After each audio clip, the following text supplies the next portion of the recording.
안녕하세요. 하늘소리교회 유모상 목사입니다.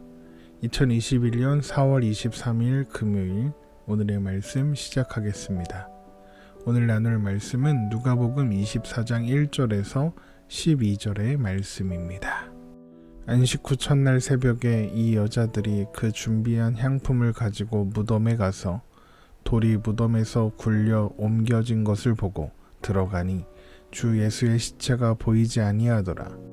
이로 인하여 근심할 때에 문득 찬란한 옷을 입은 두 사람이 곁에 섰는지라.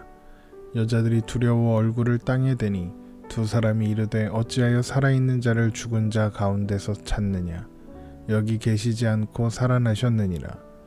갈릴리에 계실 때에 너희에게 어떻게 말씀하셨는지를 기억하라. 이르시기를 인자가 죄인의 손에 넘겨져 십자가에 못 박히고 제3일에 다시 살아나야 하리라 하셨느니라 한데, 그들이 예수의 말씀을 기억하고 무덤에서 돌아가 이 모든 것을 11 사도와 다른 모든 이에게 알리니, 이 여자들은 막달라 마리아와 요한나와 야고보의 모친 마리아라. 또 그들과 함께한 다른 여자들도 이것을 사도들에게 알리니라. 사도들은 그들의 말이 허탄한 듯이 들려 믿지 아니하나 베드로는 일어나 무덤에 달려가서 구부려 들여다보니 세마포만 보이는지라. 그 된 일을 놀랍게 여기며 집으로 돌아가니라. 아멘.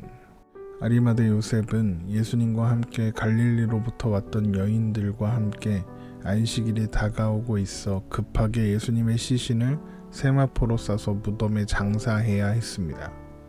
안식일이 지난 첫날 새벽, 여인들은 미처 시신에 바르지 못했던 향품과 향유를 가지고 예수님의 시신을 장사한 무덤으로 찾아가게 됩니다. 누가복음 24장 1절입니다. 안식 후 첫날 새벽에 이 여자들이 그 준비한 향품을 가지고 무덤에 가서, 무덤에 이르렀을 때 그들이 발견한 것은 무덤 입구를 막아놓았던 돌이 굴려져 옮겨져 있는 것과 예수님이 거기 계시지 않다는 것이었습니다. 누가복음 24장 2절에서 3절입니다. 돌이 무덤에서 굴려 옮겨진 것을 보고 들어가니 주 예수의 시체가 보이지 아니하더라. 무덤이 열려 있는 것은 예수님이 나오셔야 했기 때문이 아니라 여인들이 빈 무덤을 확인할 수 있어야 했기 때문입니다. 부활의 몸을 입으신 주님은 더 이상 시공의 제한을 받지 않으셨기 때문에 무덤이 막혀 있는 것은 무덤에서 나오시는데 전혀 지장이 없었으니까요. 그렇게 빈 무덤을 발견한 여인들은 당황했습니다. 예수님의 시신이 있어야 할 곳에 있지 않았기 때문이죠. 아마도 그 순간 많은 생각을 했을 것입니다. 대제사장들이 예수님의 시신을 옮겨간 건가? 아니면 제자들이 그랬나? 로마 군인들이 그런 걸까? 이런 여러 가지 생각을 했겠죠.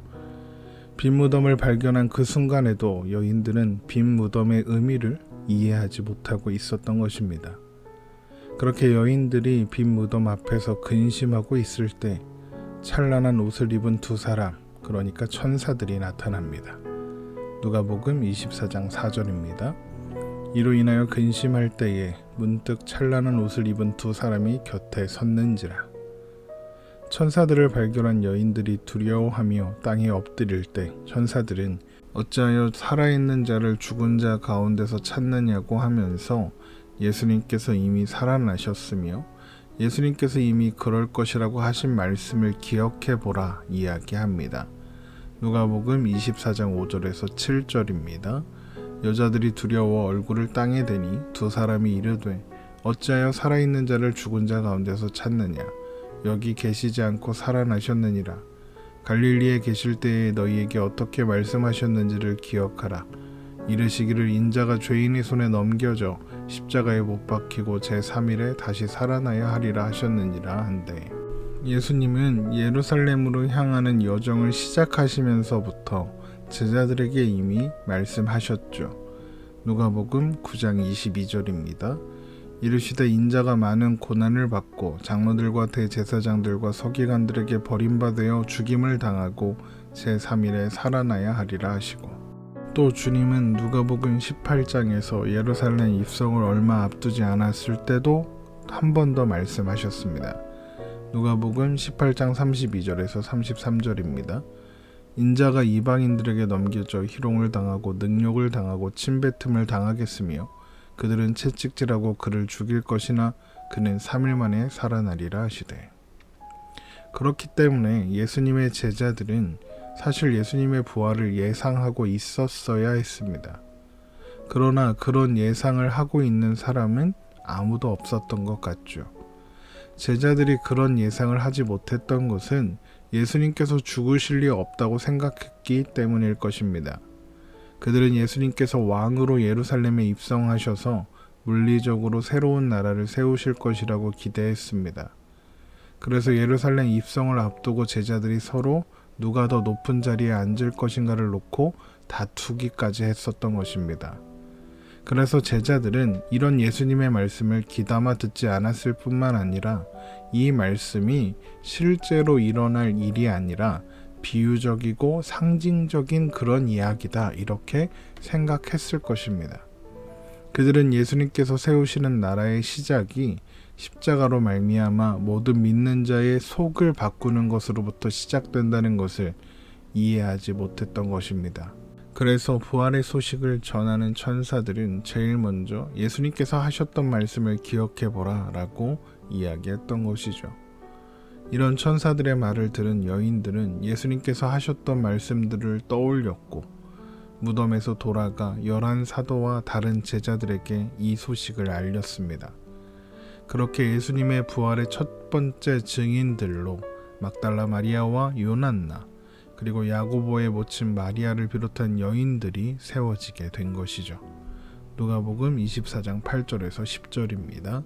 그들이 예수님의 말씀을 기억하고 무덤에서 돌아가 이 모든 것을 11사도와 다른 모든 이에게 알리니 이 여자들은 막달라 마리아와 요한나와 야고보의 모친 마리아라. 또 그들과 함께한 다른 여자들도 이것을 사도들에게 알리니라. 그러나 사도들은 여인들의 증언을 허탄한 것으로 여기고 믿지 않았습니다.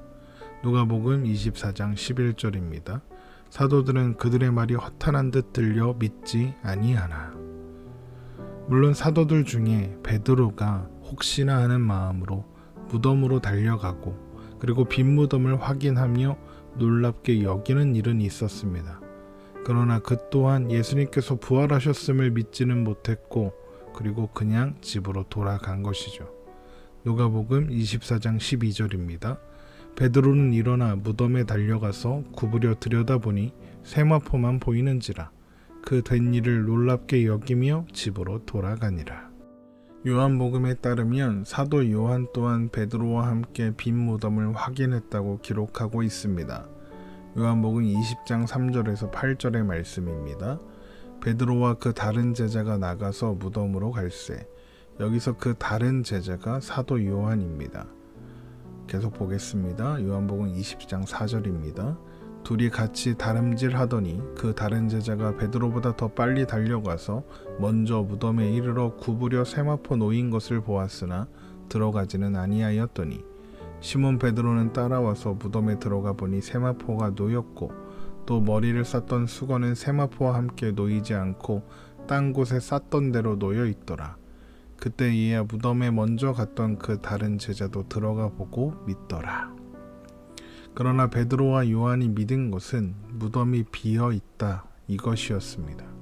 예수님께서 다시 살아나셨다는 사실은 아직 믿지 못하고 있었습니다.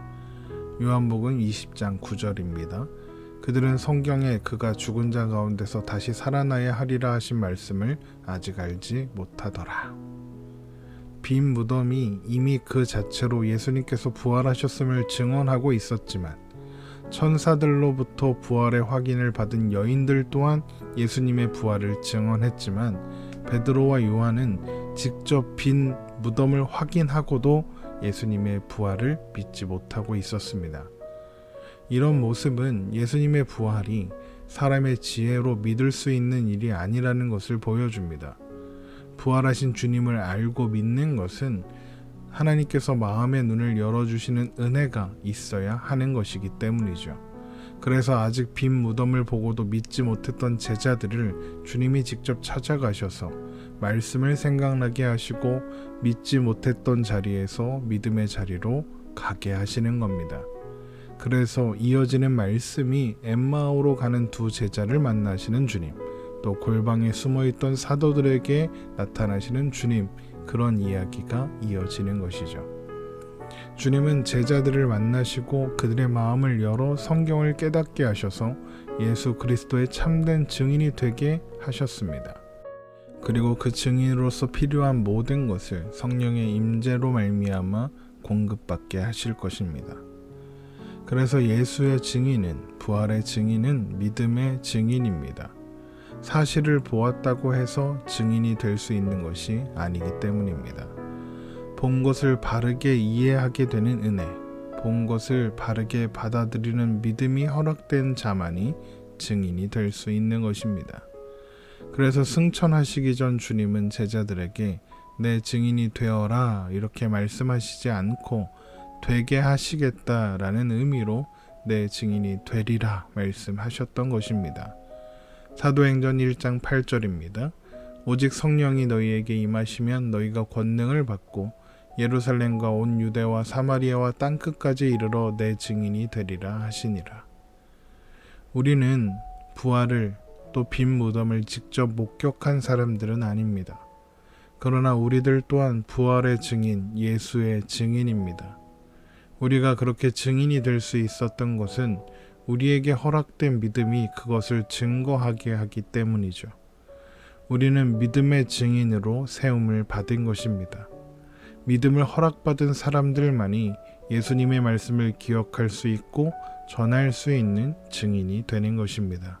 우리를 십자가에 죽으시고 다시 사심으로써 믿는 모든 자를 능히 구원하신 예수 그리스도의 그 이름을 전하는 부활의 소망을 믿는 믿음의 증인으로 부르셨음을 기억하고 때를 얻든지 못 얻든지 복음을 전하는 증인의 자리를 살아내는 우리가 되기를 주님의 이름으로 축원합니다.